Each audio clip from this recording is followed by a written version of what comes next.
Hi friends, வணக்கம், நமஸ்காரம். Welcome to Vanaja feed channel. எல்லோரும் எப்படி இருக்கீங்க? நல்லா இருக்கீங்களா?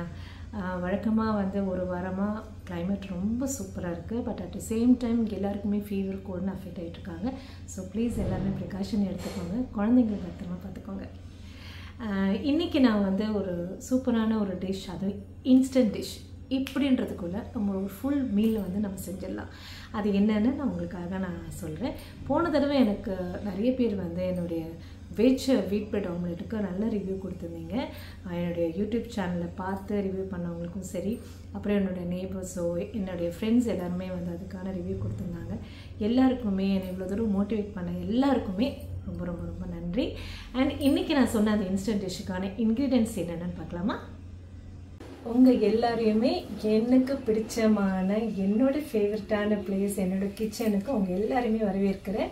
ரொம்ப சிம்பிளான கிச்சன் தான். பட் இதில் என் ஹஸ்பண்டுக்காகவும் என் குழந்தைங்களுக்காகவும் நான் செஞ்சு கொடுக்குற ஃபுட்டு அவங்க சாப்பிட்டுட்டு ரொம்ப நல்லா இருக்குன்னு சொல்லும் போது அதை விட சந்தோஷம் எதுவுமே கிடையாது. ஸோ அதனால் எனக்கு இது ரொம்ப ரொம்ப பிடிச்சமான விஷயம். நான் அதிகமாக ஸ்பெண்ட் பண்ணுற சொல்ல முடியும். ஏன்னா நான் சமையல் முன்னாடியே பிளான் பண்ணிடுவேன். ஸோ அதனால் எனக்கு மேக்ஸிமம் ஒரு 1/2 hour to 45 minutes என்னுடைய கிச்சன் வேலையை நான் முடிச்சுட்டு நான் போயிடுவேன். இதான் என்னோடய டார்கெட். அதுக்குள்ளே முடிச்சிடணும். இல்லைன்னா ரொம்ப அதிகமாகணும் 1 hour இவ்வளோ தான் இங்கே இருக்கணும், அதுக்கு மேலே இங்கே இருக்கவே கூடாதுன்னு நான் ஃபிக்ஸ் பண்ணிப்பேன். ஸோ அந்த அளவுக்கு ப்ரிப்பேர்டாக ஃபஸ்ட்டே நான் முடிவு பண்ணிடுவேன். ஸோ ஆனால் என்னோடய ஃபேவரட் பிளேஸ். சரிங்க, இப்போது நம்ம செய்ய போகிற இன்ஸ்டன்ட் டிஷ்ஷுக்கு தேவையான இன்க்ரீடியன்ட்ஸ் என்னென்னு பார்க்கலாமா? 2 பச்சை மிளகாய், அப்புறம் ஒரு 5 பூண்டு எடுத்துக்கோங்க, ஒரு 10 இஞ்சி எடுத்துக்கோங்க, அப்புறம் சும்மா வதக்கிறதுக்கு ஒரு சின்ன சின்ன பட்டை ஒரு 5 எடுத்துருக்கேன். ஸோ இதுதான் இதுக்கு தேவையான இன்க்ரீடியன்ட்ஸ். இப்போ நான் இது மூணுமே நான் மிக்சியில் கிரைண்ட் பண்ணி எடுத்துகிட்டு வரேன். மிக்சியில் கிரைண்ட் பண்ணி எடுத்து வந்தாச்சு. ஸோ நம்ம இந்த பதத்தில் நம்ம அரைச்சா போதும். அதாவது கொஞ்சம் லைட்டாக 2 சுற்று இருந்தால் போதும். ஸோ நமக்கு இன்க்ரீடியன்ஸ் ரெடி ஆகிடுச்சு. இப்போ நம்ம குக் பண்ணிடலாம்.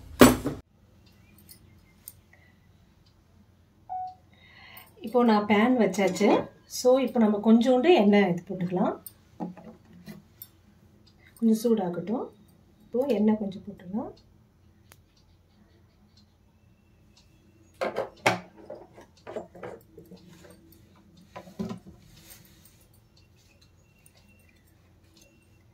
அப்புறம் கொஞ்சோண்டு கீ.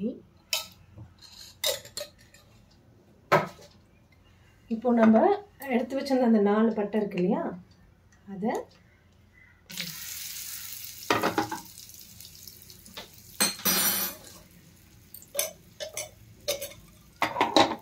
இப்போ நம்ம அரைச்சி வச்சிருந்த அந்த கொஞ்சோண்டு அரைச்சி வச்சிருந்த விழுதையும் போட்டுருங்க.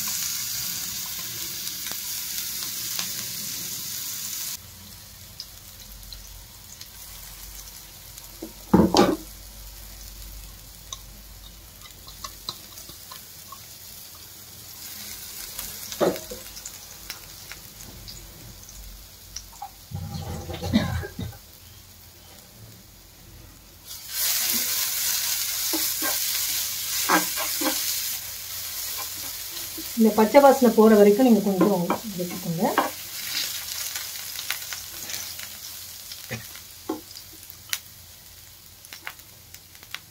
தேவையான அளவு கொஞ்சம்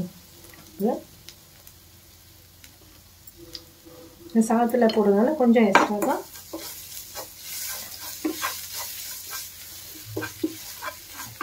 அவ்வளோதான், பண்ணிடலாம். இப்போ நான் ஒரு கப்பு ரைஸ் எடுத்திருக்கேன். பட் உங்களுக்கு எதுக்கு அவ்வளோ தேவைப்படாது. பட் எவ்வளோ வேணுமோ போட்டு நீங்கள் பண்ணிக்கலாம்.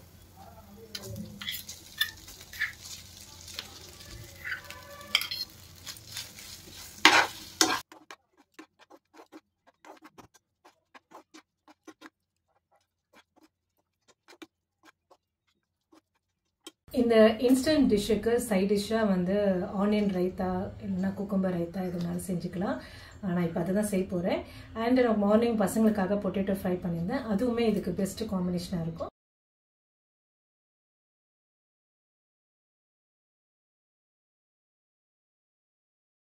நம்ம இன்ஸ்டன்ட் ஒரு டிஷ் வந்து ரெடி ஆயிடுச்சு. நான் ரைத்தா ரெடி பண்ணிவிட்டேன். அந்த பொட்டேட்டோ வந்து நான் சொன்ன மாதிரி எடுத்துக்கிட்டேன். ஏன்னா மார்னிங் பசங்களுக்கு செஞ்சேன்னு சொன்னேன் இல்லையா, அது தென் நம்ம செஞ்ச இன்ஸ்டன்ட் ஒரு குயிக்கான ஒரு ரைஸ் இதுதான் இது. இது வந்து லைக் நீங்கள் சாப்பிட்டு பார்த்தீங்கன்னா ஒரு பிரியாணி அந்த ஃபுல்ஃபில் கிடைக்கும், கண்டிப்பாக கிடைக்கும். இப்போ நான் 2 பச்சை மிளகாய் போட்டிருக்கேன் இல்லையா, இது வந்து எங்களுக்கு காரத்துக்காக பண்ண விஷயம். ஸோ நிறைய பேர் காரம் சாப்பிட்றவங்க நீங்கள் அதை ஆட் பண்ணிக்கோங்க, இல்லைன்னா ஒரு பச்சை மிளகாய் போதும். ஏன்னா வந்து இதில் பச்சை மிளகாய், இஞ்சி, பூண்டு எல்லாமே அந்த காரத்தன்மை இருக்கிறதுனால நீங்கள் அதை ஆட் பண்ணிக்கலாம். ஸோ காரசாரமாக வேணும்னா இந்த இது ஓகே, இல்லைன்னா கம்மி பண்ணிக்கோங்க. சரி, இப்போ சாப்பிட்டு பார்க்கலாம்.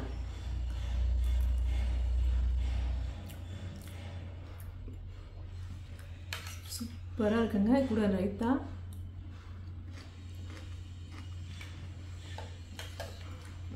ரொம்ப நல்லாயிருக்கு.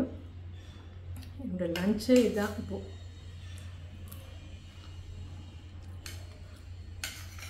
செம்மையாக இருக்குது. பொட்டேட்டோ சாப்பிடலாம்.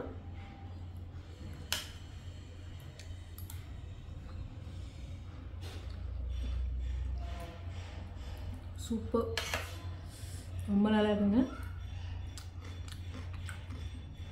மூணுமே பெஸ்ட்டு காம்பினேஷன். ரொம்ப பசியே வந்துடுச்சு இப்போது. இந்த பேஸ்ட்டு வந்து நம்ம எங்கேயா ட்ராவல் போனால் கூட எடுத்துக்கலாங்க. நம்ம வந்து இதே ஆஸ் யூஷுவல் பேஸ்ட்டு வந்து நம்ம பட்டை இது எல்லாமே நம்ம அந்த எண்ணெயில் வதக்கிறதோ எல்லாம் தேவையான எண்ணெய்கள் எல்லாமே அதிலே மிக்ஸ் பண்ணி ஒரு கண்டெய்னர் எடுத்துக்கிட்டோம்னா ரைஸ் குக்கர் மட்டும் இருந்தால் போதுங்க. நம்ம ரைஸை வடிச்சுட்டு இதை கிளறி சாப்பிட்டுக்கலாம். நமக்கு ஆனியன் இருக்குது இல்லை, அதெல்லாம் தேவையில்லை. வெறும் தயிர் பாக்கெட் எங்கே வேணாலும் கிடைக்கும். ஸோ ஒரு தயிரை கொஞ்சம் சைட் டிஷ்ஷாக எடுத்து நம்ம சாப்பிட்டோம்னா அந்த ஃபுட்டு அந்த மீல் எல்லாமே நமக்கு வந்து அன்றைக்கி ஒரு ஃபுல்ஃபில் ஆன மாதிரி இருக்கும். ஸோ அதனால் இது ஒரு பெஸ்ட்டு காம்பினேஷனாக இருக்கும் ஃபார் எல்லாத்துக்குமே. ஒரு ரெடிமேட் ஒரு இன்ஸ்டண்ட்டாக நம்ம டக்குன்னு செஞ்சு எடுத்துகிட்டு போகணும் அப்படின்னா இதெல்லாம் ஒரு கிட்டத்தட்ட ஒரு நமக்கு ஒரு 10 நிமிஷத்தில் நம்ம சாதம் வடிக்கிற டைம் தான். ஸோ அதுக்கப்புறம் இதெல்லாம் ஒன்றுமே இல்லை, எடுத்து பேக் பண்ணிட்டு கிளம்பி போயிட்டே இருக்கலாம். ஸோ எனக்கு ரொம்ப பிடிச்சமான ஒரு டிஷ்ஷும் கூட. உங்களுக்கு இந்த டிஷ்ஷை பிடிச்சிருந்தா கண்டிப்பாக கமெண்ட் பண்ணுங்கள், ஷேர் பண்ணுங்கள், ஃபாலோ பண்ணுங்கள் அண்ட் சப்ஸ்கிரைப் பண்ணுங்கள். மறக்காமல் வனஜா வியூஸுக்கு சப்ஸ்கிரைப் பண்ணுங்கள். உங்களுடைய ஆதரவு எப்பவும் கண்டிப்பாக என்னுடைய சேனலுக்கு வேணும். And thanks and lot. Thank you so much. See you. Bye bye.